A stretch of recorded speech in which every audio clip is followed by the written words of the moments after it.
In this week's EV news, BT has scrapped its EV charging scheme after only installing one unit. The UK government's EV charger expansion plans raise roadwork concerns. The British EV firm Charge Cars is saved from bankruptcy.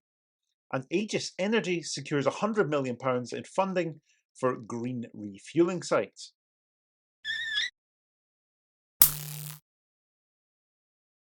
Welcome back to another EV News. Thank you all so much for the warm welcome you gave last week's video. It seems that actually a great number of you have missed this series, so I'm very glad to bring it back to you, and hopefully we can stick to this regular schedule and give you the content that you're looking for. As always, it would be really appreciated if you could like this video, and if you're new here, subscribe to the channel so that you don't miss out on the next one. It's absolutely free of charge, and it means that whenever I post a video, you can be notified about it, and you're more likely to see it without missing out. Let's get right into this week's news though. And as a reminder, if you do see any EV news articles out there that you think will be a good fit for this video series on this channel, and you'd like me to feature them, go to dothisnext.co.uk, fill out the form, and I'll do my best to include them. First up then, BT has abandoned their ambitious plan to roll out 60,000 EV charging points across the UK after installing one and then deciding that there were technical and logistical challenges that meant they couldn't continue.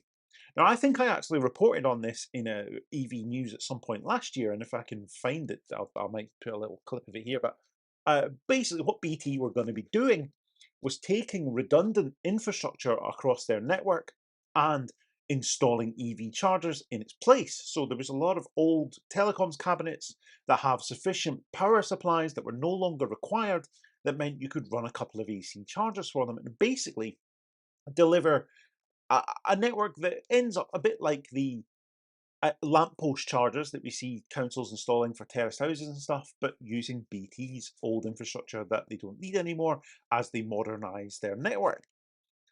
And obviously they announced this project with really high hopes. It was going to be the future of charging, it was going to be awesome, but they only ever managed to get one charger installed in East Lothian. They are citing issues with Wi-Fi connectivity, which, as we know, is fairly critical for app-based payment systems that most chargers use. And they're saying that that's proved insurmountable. And some people are actually saying that this casts doubt on other large-scale EV infrastructure schemes, but, well, let's be honest, you'd hope they weren't as badly run. My question for BT is, how on earth can a telecommunications giant like BT, who own an entire mobile network, bearing in mind, remember, that BT own EE, who are the biggest network in the country with massive amounts of coverage, struggle to provide connectivity to EV chargers, which most of these that they were looking at installing were in built up areas anyway, where phone signals and stuff can't be beyond the wit of man.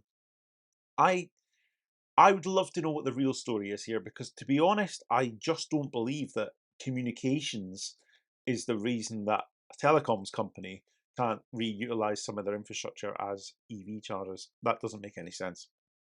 Maybe they've decided it's not a market they want to go into. Fine, if they don't think this is commercially viable for whatever reason, fine. But this sort of comms related excuse they've come up with doesn't seem to wash.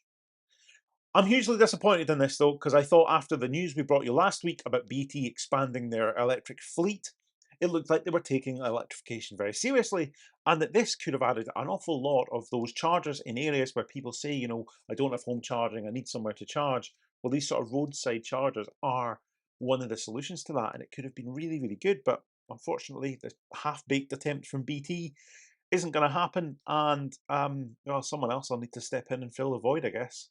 But yeah, bit disappointed in BT, but let me know what you think in the comments. Next up, this one is a little bit crazy. So the UK government's ambitious goal of installing 300,000 electric vehicle chargers by 2030 has raised concerns about the impact on daily travel. Campaigners are warning that the massive infrastructure rollout could lead to widespread roadworks, creating travel disruption and exacerbating existing issues like potholes.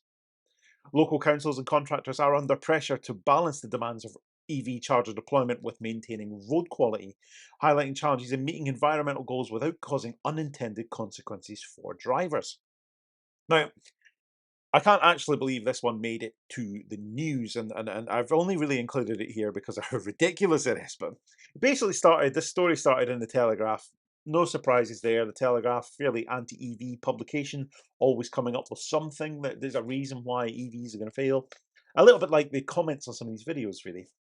And then it obviously farms out to other glorious publications like The Sun and other high quality newspapers like that. But we're seriously suggesting here that rolling out more and more EV chargers is a bad thing because it might involve some roadworks in order to do so. So there's not enough infrastructure and we need more infrastructure. But the moment we start installing infrastructure, we're going to moan about the work that's needed to do that. You can't have it both ways, right? And the suggestion that installing chargers, not even using, the big, heavy, horrible EVs on the roads, is going to cause potholes, but actually installing the chargers is going to cause potholes. The work involved in the construction traffic and what have you is even more ridiculous. So there we go. I'm not sure if I could call this one news really, but I'd love to hear your thoughts in the comments. Are you worried about increased levels of roadworks and or potholes from EV charger installation? Let me know what you think. Next up, Charge Cars, a niche British EV manufacturer that I've never heard of, filed for bankruptcy 6 months ago but have been rescued by private investors. The company, known for its ambitious project to produce electric versions of iconic classic cars, is now back on track to deliver an electric version of the 1967 Ford Mustang. This limited edition model, equipped with a 63 kilowatt hour battery and offering a 200-mile range, will see a production run of only 499 units. Now, as I said, I'd never heard of this lot, but it seems like there's a lot of these little niche EV startups that come and go, and normally you don't hear about one sort of being pulled out of the ashes, and therefore, I'm not sure who even the market is for these weird sort of new, not new classic cars. No matter what powers them, even the petrol ones, I'm not really sure who buys them. Very rich people that want to almost have them just to look at, I'm guess, rather than actually use on the road. I'm not sure. Because I'm sure they cost an awful lot of money, and for what you get for the money, it doesn't really. You've got to really, really want an electric version of a 1967 Ford Mustang, I guess. But still, I'm all for British business and innovation, right? So hearing that one of these little startups has actually been rescued and isn't just a complete lost cause has to be a good thing. Do you fancy an all-electric replica of a 1967 Ford Mustang? Well, Charge Cars can sort that for you. Let me know what you think in the comments. And finally, Aegis Energy, a UK-based startup specialising in sustainable transport solutions, has secured a £100 million investment to develop green refuelling hubs for electric trucks and vans. These hubs will provide rapid charging and later down the road maybe hydrogen refueling facilities, catering to the growing demand for zero-emission commercial transport. The first 5 sites are planned for major logistics hubs, including Sheffield, Warrington, and Immingham, with the aim of completing those by 2027.